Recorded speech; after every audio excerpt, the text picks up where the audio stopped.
Good afternoon, everyone, and thank you for attending our conversation series for women. I am Maribel Feliciano. I am the Assistant Director with the Broward County Office of Economic and Small Business Development, or OESBD for short. We like to use a lot of acronyms in government. At OESBD, we developing and maintaining a thriving economic ecosystems and growing our small businesses are really a priority for us.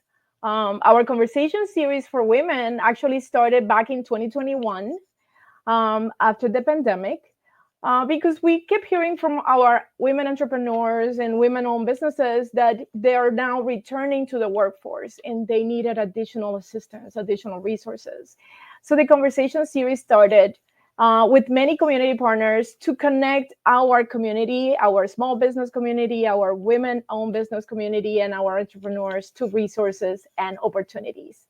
It was so successful that we got recognized by the National Association of Counties with a NACO award. So we're really excited about that as well. And in honor of Women History Month, today's conversation is really focusing on economic opportunity. And we're going to feature some dynamic panelists that you're going to meet today. Here you can see we have top executives, top women executives from Broward County agencies, from our three economic engines, from our housing and finance division, and from OSBD. And we're really excited about the conversation series. This is a special edition conversation series because we were talking, Monica and Kim and I were talking about the conversation series, and we discussed that it would be great to have one with women government executives, right? So we started the government operations special edition of the conversation series. And what you're going to see is that you're going to meet women that are basically in charge of Broward County government agencies. That are at the top of the executive team, and they are working to support the Broward County Commission goals. Today's focus is going to be the County Commission goal of economic opportunity. So as you can see, basically our County Commission wants to make sure that we ensure economic opportunities for all our residents and for all our businesses, with a special focus on lower and middle class. We want to make sure that we provide affordable housing options, that we work with our community partners at all levels of government to provide affordable housing solutions to our residents. And that's why we're here today. So I hope you're as excited as I am to start our conversation because it is really a pleasure for me to be here with, again, some amazing women that have been working in Broward County government for a few years, and they're going to share with you some key insights related to the work that they do to support economic opportunities. So now it is my pleasure to start introducing to you our panelists for this afternoon. We're going to start with Stacy Ritter. She is the president and CEO of Visit Lauderdale, Broward County's Convention and Visitors Bureau, known as Visit Lauderdale. And when it comes to attracting visitors and creating jobs for residents, Stacy thinks big to capture attentions from the hyper-local to international. She brings passion to everything that she does as part of her job. And she served previously at the Florida House of Representatives and as part of the Broward County Commission as well. Welcome, Stacy. It's great for us to have you here. Thanks. Nice to be here. Thank you. Thank you for being here. You're going to hear some exciting things from Stacy today about all the great work that they do with Visit Lauderdale, promoting Broward County as a destination, and I support of the County Commission goals. So welcome, Stacy. Next, I would like to introduce Selena Salcedo. Selena is the Chief Administrative Officer for Broward County's Aviation Department. And in this role, Selena leads over 80 employees and manages an operating budget exceeding $5 million. Her team's core mission is to serve the internal and external customers at the airport. She's responsible for airport's ADA compliance, communications, guest experience, human resources, legislative affairs, and a lot more. So it is a pleasure for us to have today. Selena, welcome, Selena. Good afternoon. Hi. You forgot to say I'm a proud Panther, FIU grad. There you go. You heard it. So we don't want to go there, right? Start talking about where we graduated, right? Start talking about that.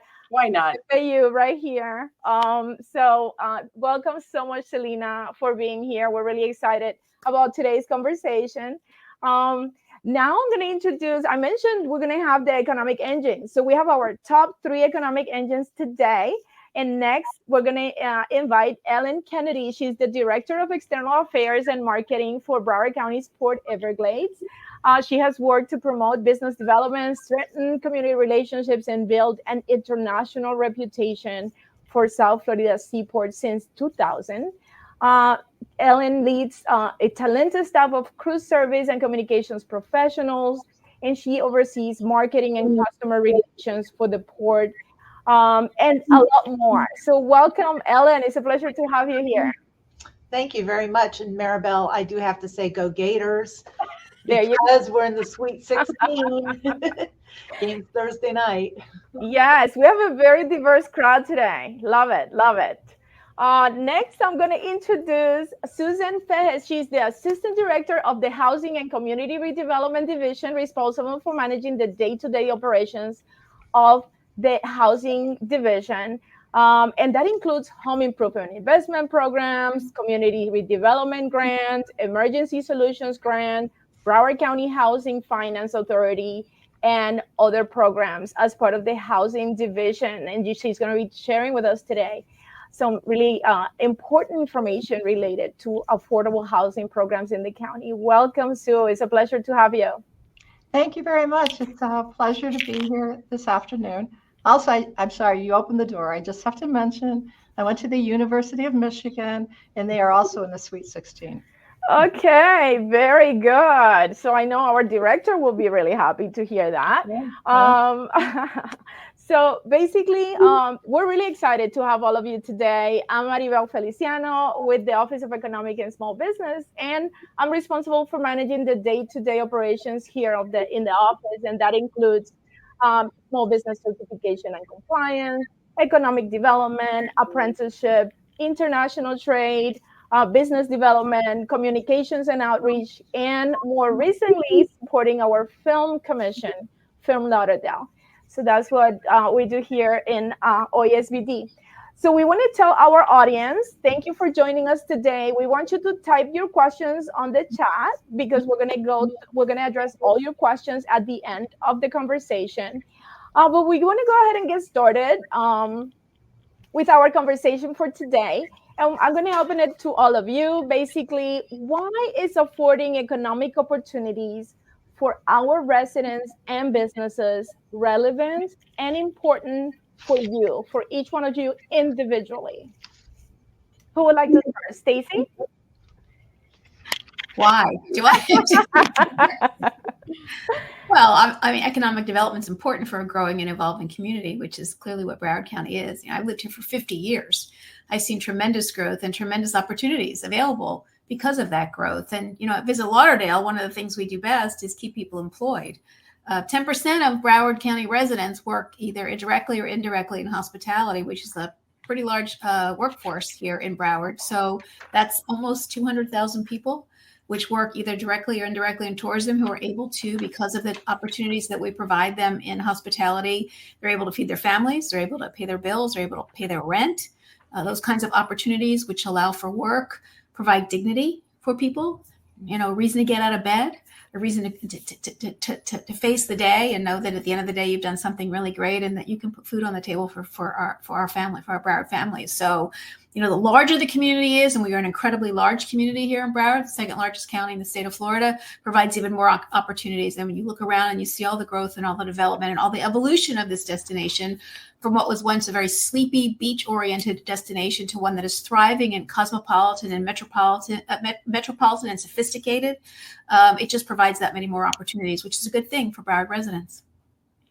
Yes, thank you, Stacy. And that's why it's so important that we all work collaboratively, right? We talk about Visit Lauderdale, the airport, the port, our economic Office of Economic and Small Business, the Greater Fort Lauderdale Alliance, we all work together to make sure that we continue to promote Broward County as a destination where people can come. We can bring in companies, people can come, we're creating jobs, we have affordable opportunities for our residents and businesses to grow. Thank you, Stacy. Who else from the panel would like to join us and answer that question related to actually economic opportunities? Why are economic opportunities so important for all of us here in Broward? Hi, Maribel. This is Selena from the airport. So I am very, very proud to be a part of the team that manages 2 airports in Broward County, and the largest economic engine are Broward County's FLL, or Fort Lauderdale Hollywood International Airport. Back in our last economic impact study, FLL is responsible for $37.5 billion economic impact in the region and over 250,000 jobs. I tell people that I not only work in Broward County government, but I also live in Broward County. And it is, to Stacy's point, it is very important that when the community does well, then we all do well. So it is important for us to be able to create those opportunities both at the airport and everywhere else in Broward County. I would be remiss to say, and we always talk about the commercial airport, which is FLL, with its super huge economic impact. But Broward County also manages North Perry Airport, whose director actually is a woman, is Ms. Nina McPherson. North Perry Airport is located in Pembroke Pines, and it operates as a general reliever for FLL and other airports in the area. And North Perry Airport is one of the busiest general aviation airports in the state of Florida. And we have a very, very robust aviation industry in our state. It not only is one of the largest and busiest, but it's also responsible for a $285 million economic impact. And you would never think of this, but North Perry Airport is also responsible for over 2,000 jobs locally in the region. So always remember FLL and North Perry Airport. And again, I feel that when our agencies and our Broward County government creates the environment for these businesses to thrive, it's good for everybody in Broward County. Thank you. Thank you, Selena. And Selena mentioned, and Stacy as well, job creation, right? How important it is for our economy, that opportunity for job creation. And I want to hear from Ellen at the port, because we know there are so many opportunities at the port, right? The impact that the port has on our local, regional, state, and international economy, and the job creation aspect of it as well. Can you tell us, Ellen, a little bit about why affording economic opportunities is so important? Well, I agree with everything that Stacy and Selena said. It's important for our economic stability, the quality of life we enjoy here in South Florida, especially in Broward County. And it's also, a big employer. And I can tell you that, there's almost 11,000 jobs here, direct jobs at the port through companies that work at the port. So there's about 250 jobs with the Port Everglades Department of Broward County, but there are a lot of companies that we support that are, working either at the port or support the port that make up the rest of those jobs. And then statewide, we have almost 200,000 jobs that we support here at the port. So it's really important for job creation. To say those numbers, I don't know if those resonate with our constituents, with the people that we serve. But I will say that one of the things that does is to explain that, while most of us enjoy that we have cruise ships in our backyard and can take a vacation that easily on our beaches or on a cruise ship or jump on a plane, the things that we wear, the stuff that we eat, the gas that we put in our cars, all comes by ship. So 85 to 90% of everything that we consume arrives by ocean. So that's the part that people don't maybe recognize or see on an everyday basis, but that affects their lives on an everyday basis. Thank you. Thank you so much, Ellen, for sharing that. And talking about economic opportunities and job creation, now I would like to shift to our affordable housing. I would like to go to Sue and ask her about those. Why is affording economic opportunities for our residents so important under the lens of, housing affordability? Well, to take advantage of all of these wonderful economic opportunities and jobs, you need a workforce, and the workforce has to live somewhere. And a lot of the jobs that we have in Broward County are service jobs, and they aren't necessarily making a lot of money. So we have a huge deficit in terms of affordable housing in Broward County. And, housing first, if you don't have a safe, affordable place to live, you're not going to perform as well in your job, and your life is not going to be as happy.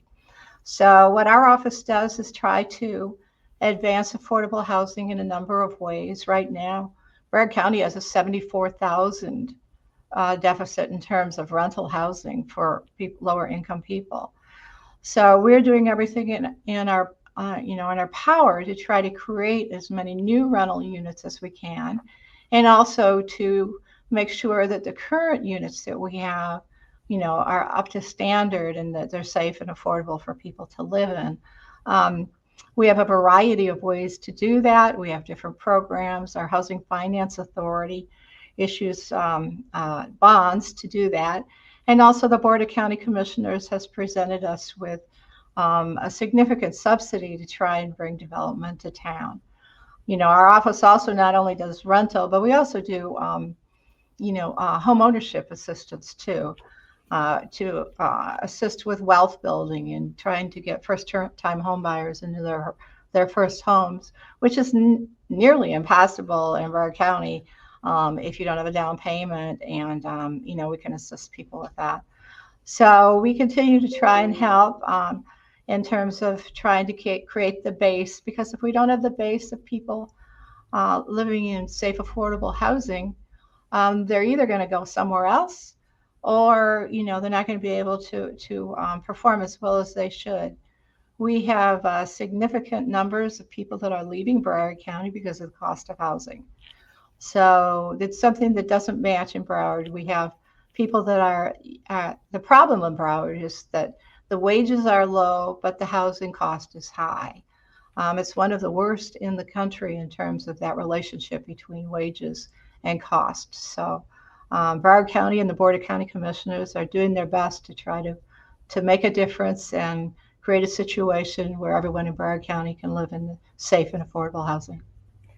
Thank you so much, Sue. And that's right, because the commission, and I know we're going to hear from Sue later about some of the programs. We started big picture in terms of economic opportunities, but we're going to go more into detail of all the different programs and initiatives we have as part of the different programs. And all of these topics, all of these issues are all interconnected. It's really important that all our agencies work together to support economic opportunity, and you're going to learn more about that today. So I want to go back to Stacy Ritter, our president and CEO of Visit Lauderdale, because I want to know, in what unique ways have you seen the tourism industry expand and benefit local businesses and our regional economy? Well, we know that, first of all, tourism is our number one industry here in Broward County. We welcome about 14 to 15 million visitors every single year here, and the economic impact that they provide is in the billions. And we're talking, when we talk about hospitality, we're not talking about just hotels, but you've got retail, you've got attractions, you've got restaurants. Those are all considered a part of the hospitality community. So the money that is spent here in Broward County, which again goes to keep people employed, and the taxes that are paid as a result of that, which allow us to have infrastructure products, clean water, those things are super, super important. When we live here, we tend to forget how beautiful the place we call home really is.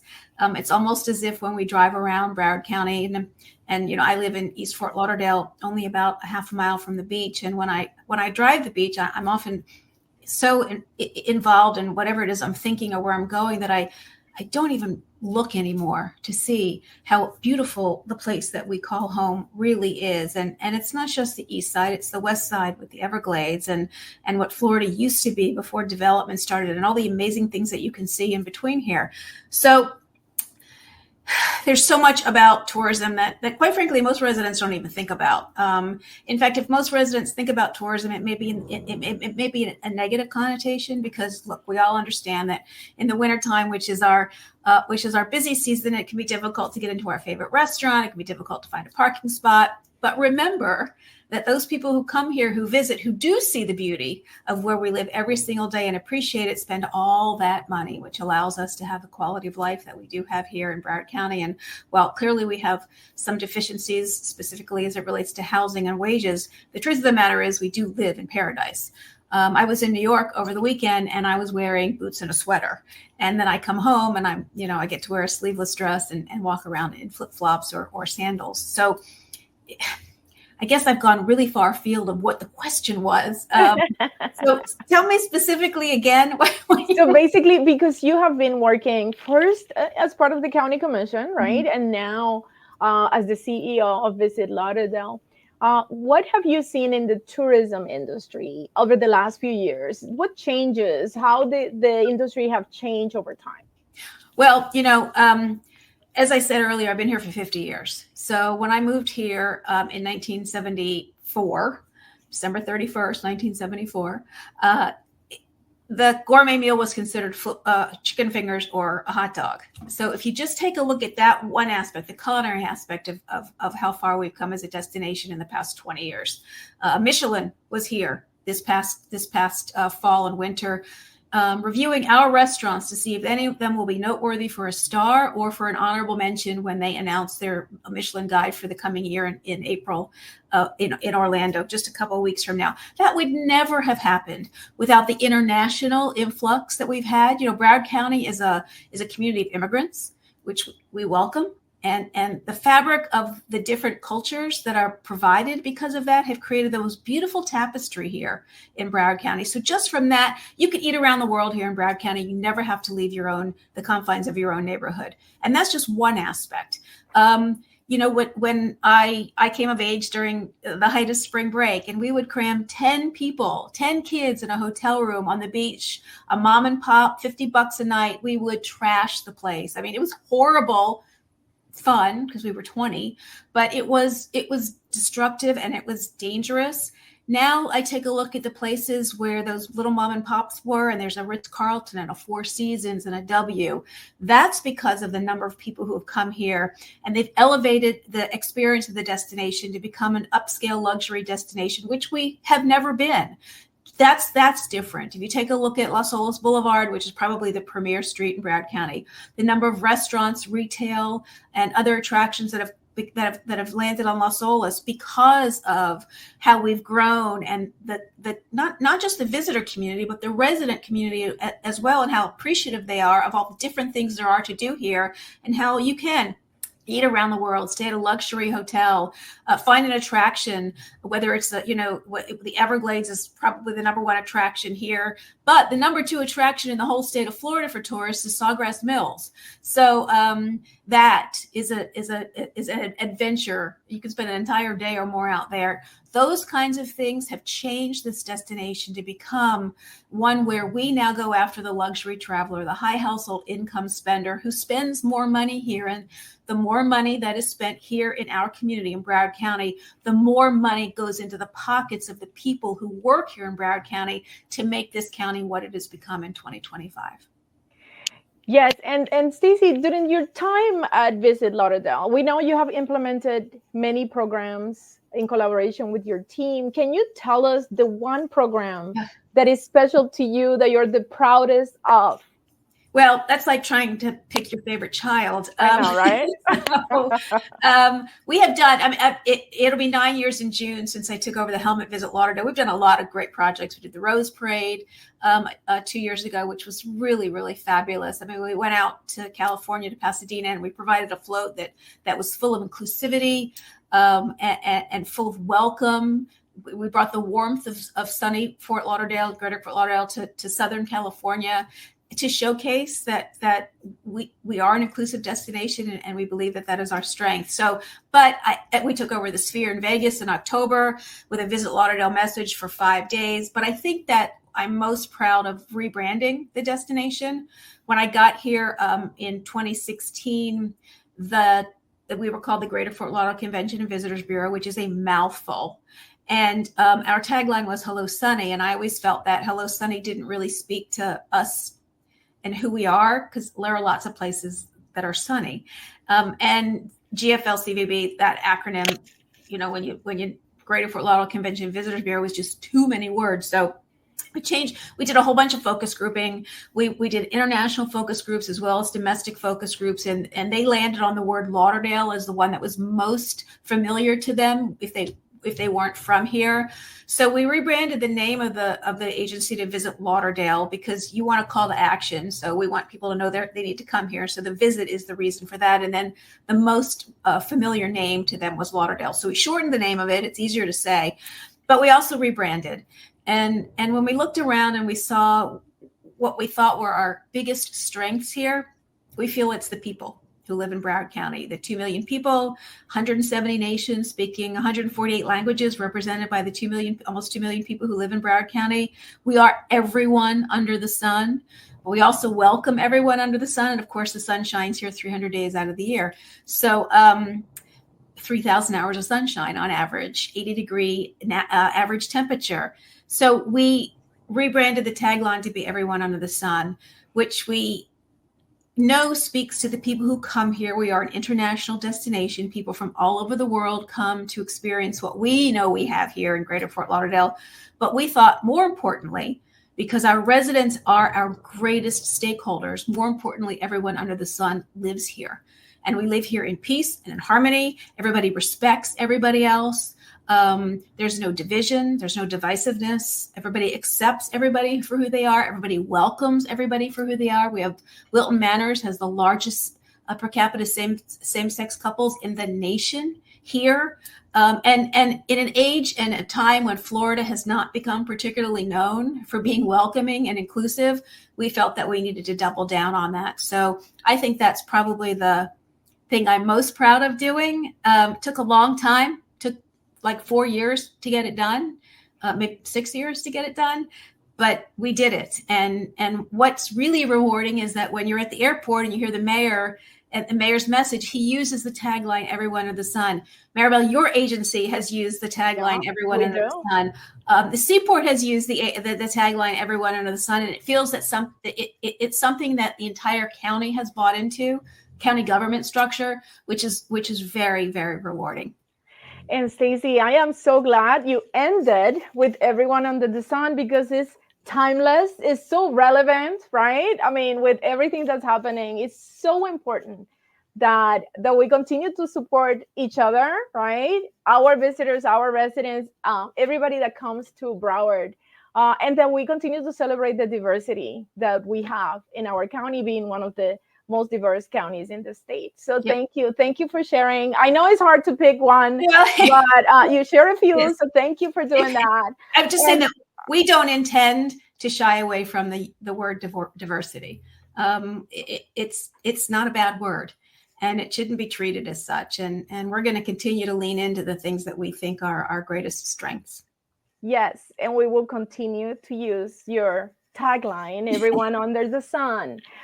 Thank you so much, Stacey, for sharing. We really appreciate that. And now let's move into our next economic engine, our airports. So I want to hear from Selena. Selena, airports are vital to economic, it is a vital economic engine that supports our local and regional economies, supporting tourism, creating jobs, attracting businesses, providing that connectivity that is so important. So as the Chief Administrative Officer at the airport, can you share with us the challenges that the airport operations have experienced over the last years, which we all know have been challenge? There has been a few challenges, significant challenges, and then some effective solutions of programs that you have implemented to support economic growth. Well, good afternoon again. And to just mention a very interesting tidbit, we had a conference last year for 1,200 of our closest aviation friends. It was a national airports conference.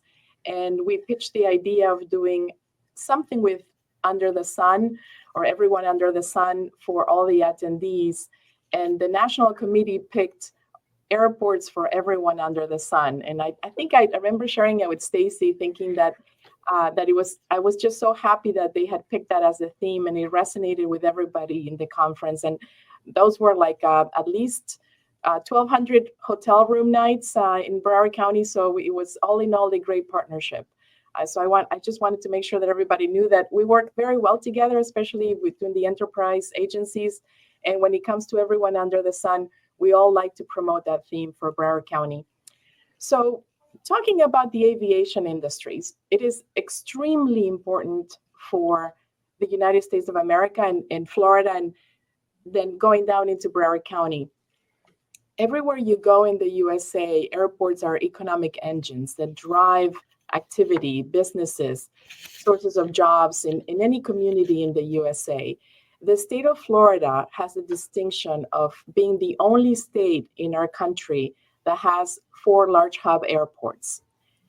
And there's no other state in our country that does that. And so aviation is extremely important to the economic activity, to being able to welcome our tourists, also for cargo. The ports are very important, but airports do also promote a lot of cargo activity in their communities. FLL is one of those 4 large hub airports. In the year 2024, we served 35.2 million passengers at our airport. And for those of you who, I've been in Broward County since the 1980s. We've all come from somewhere. I have a friend who was born and raised here, and I call her the unicorn. But somebody came, I think Stacy said she came in the 1970s. I came in the 1980s. I think that we can all agree that our airport looked very different, right? Well, we are a major airport, a large hub. We're in the top 30 in the United States of America. We're actually ranked 17th in total passenger traffic. And so what happened? How did the transition go from when people in Broward County remember driving to the airport, leaving their car and just walking and getting on the plane, going through a very small terminal and getting on the plane, and the very massive, wonderful economic activity that is going on there here today.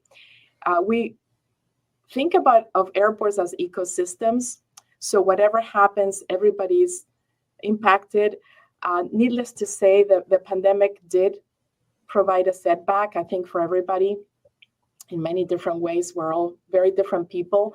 And so in a post-pandemic world, we said, okay, so we emerged through it. And by the way, because our community was so appealing to visitors, we recovered much faster than other airports in the USA. We were named one of the fastest recovering airports in the USA as we were coming out in 2021 and into 2022. The opportunity or the challenges that the pandemic presented were met with a revised master plan. So if I go back a little bit, as we, about 10 years ago, as we started thinking about the future of the airport, we expanded the South Runway. We made a major investment in our terminals with a terminal modernization plan. But as we were emerging from the pandemic, we finished our master plan. And what is the master plan? It is an outlook into the future, 20 years into the future. Where are we today, and where should we be in the future in terms of our facilities? From what we're seeing are the trends. What are the forecasts? You know, who's going to want to come here? How many people? How many operations, etc. So I feel that we were in a very strong position when we expanded the South Runway, because it very much increased our airfield capacity.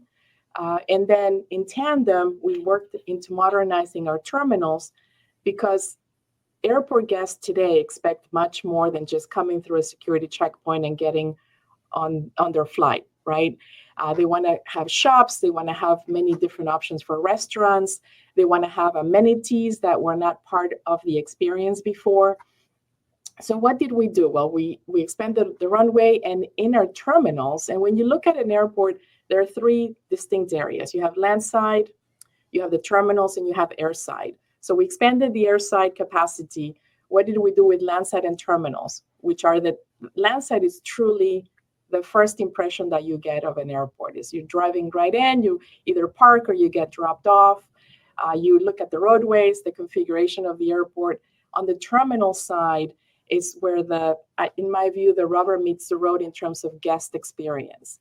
What is it that the airport guest needs or wants at this time? Well, as I mentioned before, in tandem with the runway expansion, we worked on modernizing our terminals. Each and every one of our terminals either was completely rebuilt or received an additional concourse or had a major facelift, if you will. We have over 100 new concessions and offerings, restaurants for different types of budgets. You have grab and go all the way from a sit-down restaurant, and that is what our passengers were looking for. And you also have retail and many different concepts in retail. Again, from the budget side, it runs the gamut. And so we're trying to meet our airport guests where they are and what they're looking for. And all of those activities that I just mentioned, especially in the terminals and on the airfield, are economic opportunities. These are businesses who employ Broward County residents. We have 633 full-time employees in the aviation department, but our airport is responsible for 16,000 direct jobs. There are 16,000 people who come to the airport on a 24/7 basis, 365 days a year. And so we're very proud of being able to create those economic opportunities and to create jobs in that manner. So our master plan, our 20-year outlook into the future, what the forecasting is telling us is the way that the footprint of the airport is today, we're not going to be able to meet the demand. So what are we planning? We're in the throes right now of the construction of Terminal 5, which it will be employing local companies for construction, for small businesses that are subcontractors, a design firm, etc. We just received approval from the federal government and this is the environmental permitting that was required for the automated people mover and the intermodal center. We are in the throes of finishing the programming design for those. The design and construction of those two projects will be major sources of jobs and economic growth in our community. So everything and anything that we do as an enterprise fund agency is to create those opportunities. Thank you so much, Selena. And definitely we can see on all our economic engines that growth, right? We heard from Stacy how the tourism industry continues to grow. We heard from Selena about the airport and the airport growth, the expansion. We're expanding also the convention center, building a new hotel. And now we want to hear from the port. We want to hear from the port because we know that the cruise and freight industry is also experiencing challenges over time. But we want to hear from Ellen because, Ellen, you are responsible for managing the communications aspect, right? And the business development and relationships and the international affairs, etc. Can you share with us, how do you tell that story? How, based on the work that you do day to day with your team, how do you share the success of the port, what the port has to offer, and basically the benefits for your customers and your tenants in support of our economic opportunities? Okay, thanks, Maribel. So I love to talk about this because it's all about storytelling. So you can read out the numbers, and we know the numbers are impressive. When I started here almost 25 years ago, our cruise numbers, we had about a little over 2 million passengers annually. This year right now, fiscal year 2025, we anticipate 4.4 million cruise passengers. So double, so that's pretty exciting. We can tell the story about our growth in our cargo also by numbers, because when I started, we had what we call TEUs, which are the 20-foot containers. And that's how we measure our growth and our success. And at that time, I think we had just over 700,000 containers. And we always joked, will we ever get to 1 million containers, TEUs? And today it's a regular occurrence for I think the past 10 years, we've had over 1 million TEUs annually. So those are our growth stories that we try to get out as much as we can. And then we also try to tell the story about our investments, what we're doing to put back into the port. So as an enterprise fund, we make our money by, when a ship comes in, they pay dockage, they pay what we call wharfage, which is whatever product, commodity comes over the dock, whether it's passengers, there's a fee for passengers, there's a fee for cargo, there's a fee for petroleum. So all of that adds to our revenue, and then we reinvest it into the port, and that helps our customers grow. So it's sort of organic, and they can grow their businesses, which help the community. So one of the stories I like to tell is about our master vision plan. When I started here, they talked about the Southport turning notch and how they were going to make it from 900 feet to 2,400 feet, and we'd be able to get 5 other ships in, and we were going to get all these new cranes. And it just sounded like pie in the sky to me. It just sounded like impossible. How are we going to lengthen a berth, cut right into the land, and have enough water for 5 more ships?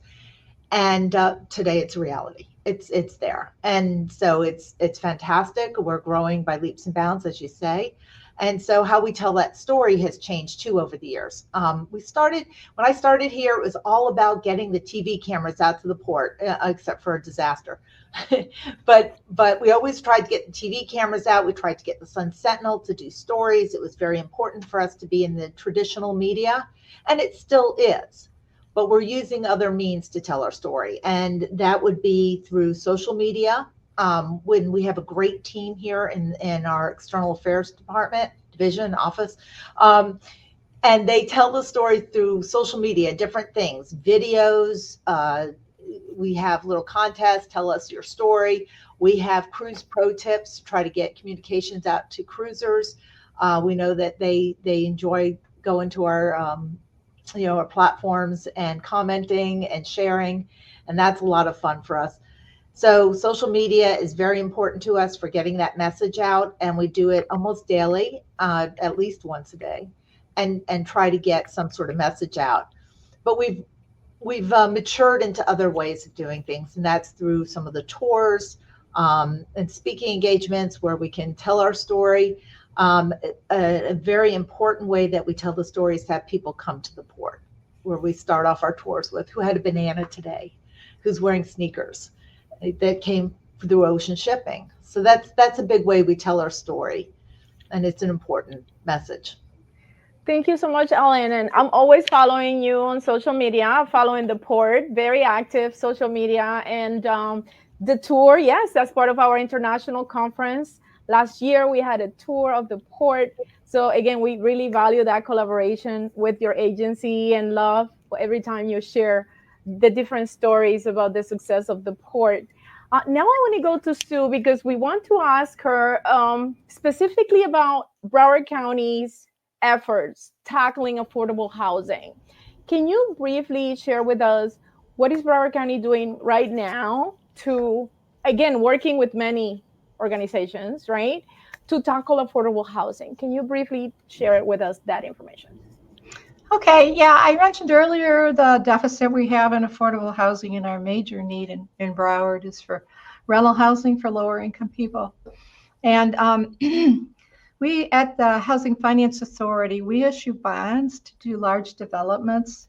Like last year, we did $141 million in bonds, creating 3,750 units. It's kind of seems like a drop in the bucket, but what we do is we're sort of clawing away at it and trying to create as many rental units as possible. Obviously, what happens is that everyone sees all the cranes and all the commercial development that's going on in Fort Lauderdale, for example. And I wonder why it's so hard to build affordable housing when all of these developers are building thousands of units of condos and rental housing. But if you look at the numbers, what happens is that under the affordable housing model, the renters cannot pay as much as the people that are buying or running the higher units. So that has to be subsidized because the numbers don't pencil out unless you have a subsidy. So Broward County has taken the initiative, um, probably more than any other county in the state of Florida. And like I said earlier, the Board of County Commissioners has established what's called a GAP program, and has put a significant amount of money, about $20 million a year, to try and subsidize that difference so that it makes the developers able to do affordable housing. And all of our affordable housing units and developments that we're building right now, you wouldn't even know they were affordable. They're identical, essentially, to conventional developments, and we require that. So, we're just continuing to try and move as far as we can, because if we don't have enough affordable housing for people to live here, they're going to leave, or they double up, or they're paying 50% of their income for their rent, which leaves hardly anything left for transportation, food, children's activities, and that sort of thing. So you really don't have a quality of life if you're paying that much of your income for your housing costs. So what we're trying to do is we're trying to build that pot up. We're trying to make as many units as we can, and also preserve the units that we have right now. For example, we are doing, housing rehabilitation where we help people fix their homes up. We put on new roofs, windows and doors, and air conditioning units, and we mitigate homes against hurricanes. And hopefully that unit then is upgraded and will remain affordable and stay in the stock. And we do things like purchase assistance, and we do infill housing, which is when the county conveys property to nonprofit developers. They develop the units. These are single family home ownership situations, and they're sold to lower income persons because the cost of the mortgage is subsidized. The mortgage isn't, but we do down payment assistance. So we do a number of things like that. We do part of it rental, and a lot of it is wealth building too, because when someone moves into one of our new houses, they automatically have equity in it because they haven't paid market price for it. So we're trying to work both ends. We're trying to work rentals and home ownership, and also maintain the existing stock that we have here in Broward. Thank you, Sue. And the lack of affordable housing, as Sue mentioned, really impacts our economy because, again, we get less tax revenue. We have fewer resources, right, to provide for our community in terms of education, public safety, infrastructure. So this also impacts our ability to retain and attract new businesses.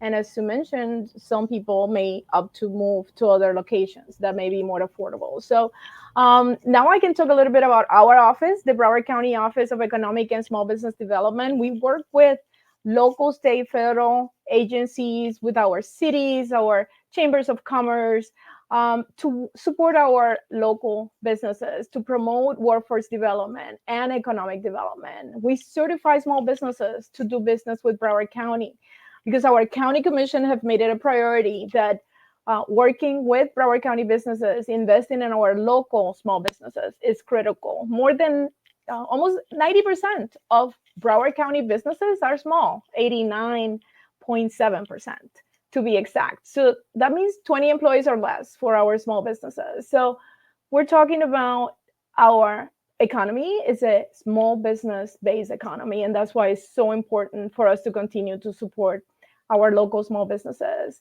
So we encourage all of you to visit us on our website for more information about all the programs and services that we offer. We offer one-on-one technical assistance.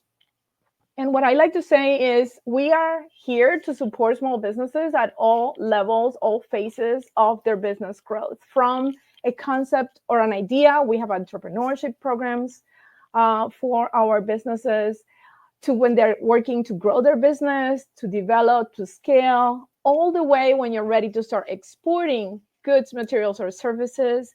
We have a program for international trade as well. So we definitely encourage all of you to check out our website, and we're going to share with that at the end of the program.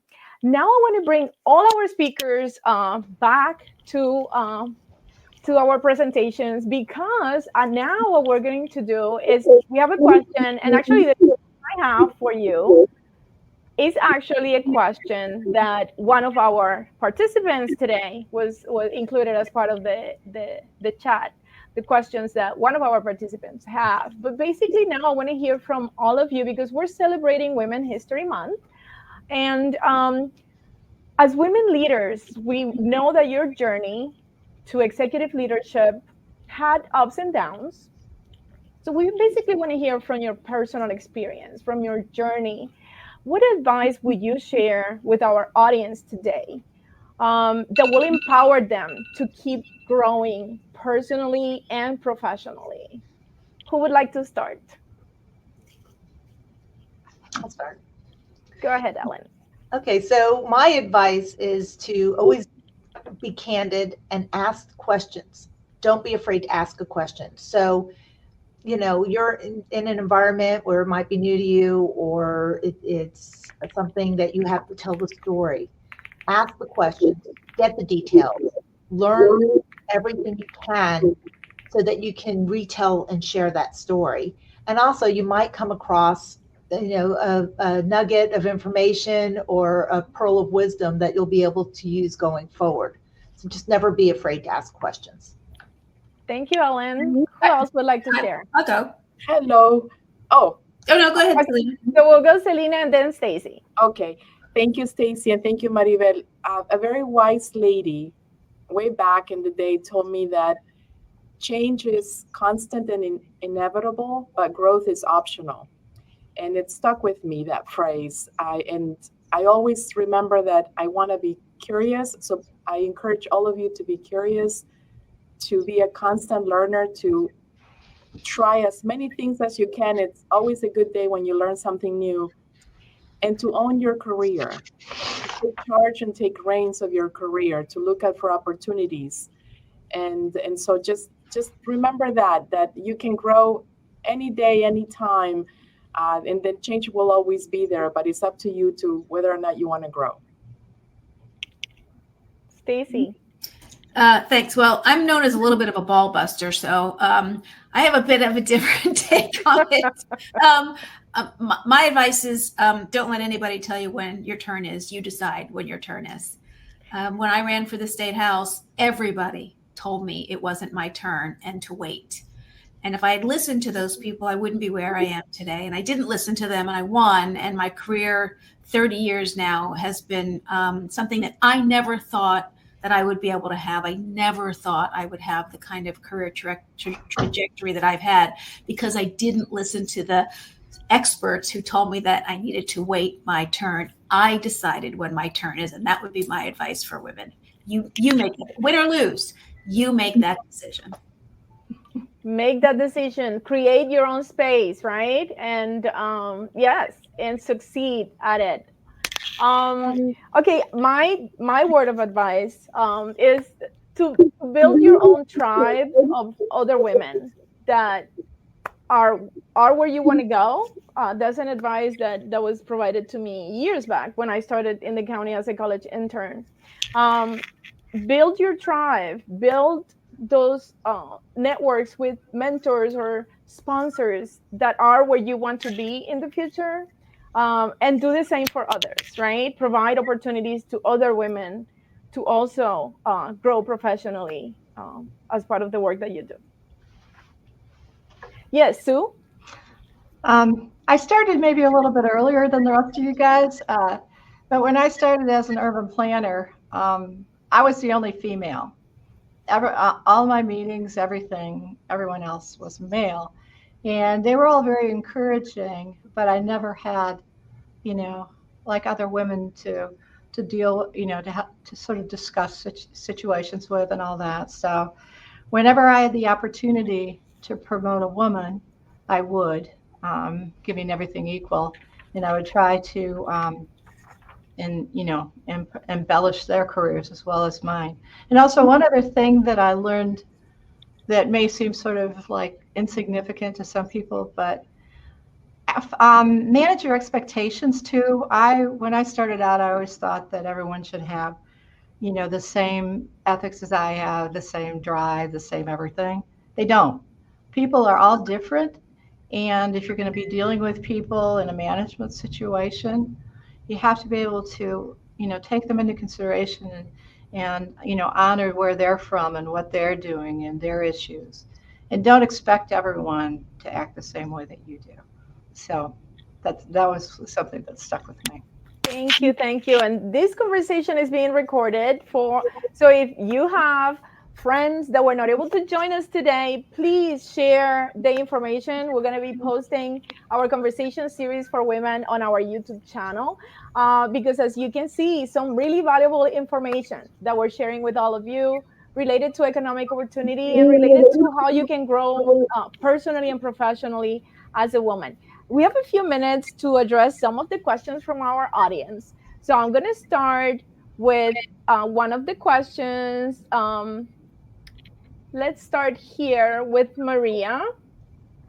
Many of our hospitality force in Broward County is from other countries. Is there a plan in place to case TPS restricts their ability to work? Okay. Well, there's little the county can do.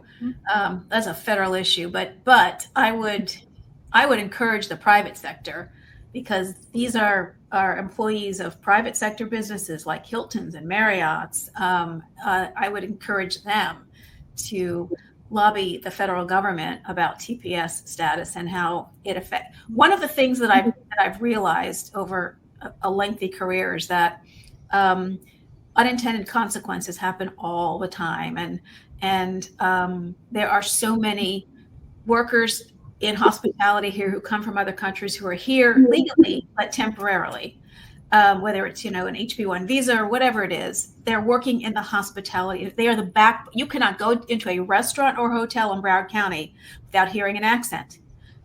Someone from another country is serving your food, cooking your food, making your bed, cleaning your toilet, parking your car. And if those people are forced to leave this country, then nobody will be there because, let's face it, white Americans aren't taking those jobs. They don't want those jobs. No one will be there to service you in your restaurant, in your hotel, in your retail shop. So, residents have to rise up. Private businesses, especially businesses that give money to elected officials, have got to rise up, and they've got to talk to their elected officials about the consequences of forcing people who are here legally out of this country. Thank you, Stacy. And the next question that we have is basically, how do we handle homeless issues in Broward County at the airport and at the port? And actually, I can start with that one, because we are going to have a conversation series where we're going to bring the executive team, which is a woman, that is currently handling our homeless initiative and programs here in the county. So in a few minutes, you're going to see when we're going to have that conversation series for women related to homelessness at but again, this one is specific to the airport and the port. So I'll let Selena and Ellen address it if you have information to share, but do encourage you to join us when we are going to be in December. Actually, we're going to have a conversation series for women. It's going to talk about healthy community, and that one is going to address the topics of homeless issues.